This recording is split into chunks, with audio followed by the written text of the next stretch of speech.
my grandfather was a millionaire, and that doesn't mean much now, but then it did. It would be, what, like 10 million today. But my grandfather was well-to-do, had one job in his life, built a business, and he was an extreme follower of Jesus. For example, in the board meetings of our business, our family business, we would have a seat at the head of the table kept empty. No one could sit in that seat because it was reserved for the Lord Jesus. And the rest of us would sit around the table and we'd have a family meeting or a business meeting, usually, because this was at the business. And we gave a tithe to everything that we earned, personal or business, went into a tithe fund that we would save and save and save. And then we would go build churches, and we'd build a hospital clinic, and the whole family got to get involved in it. So as a kid, I felt like, in a sense, you know, I worked for $1 an hour for one time, and I felt like I was part of building churches across the world and so on. But anyway, that was my grandfather. He loved God. He served God. He was a man of integrity, and he remained that way.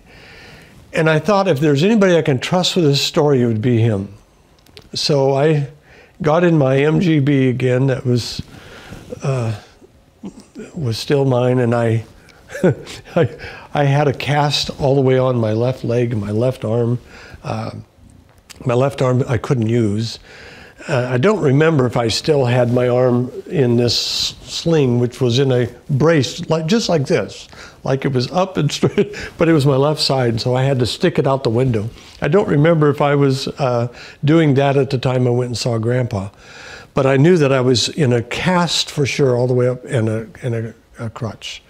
Anywho, I went into Grandpa's office and knocked on his door, and I had done this 1,000 times prior and maybe 10,000 times since the crash, but I knocked on the door and Grandpa would say, yeah, who is it, you know? And I said, Gramps, you got a minute? And out of all the times that I knocked on that door, he never said no.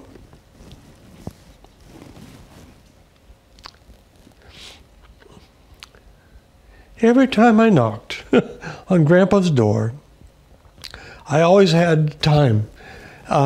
Even if he was going somewhere, he would take the time and then talk to me, find out what I needed. That was a real love language to me. And I sat down and he said, "What's on your mind, Dale?" And I started to weep. And I started telling him the story, that some of which I've told you, and I told him, of course, more.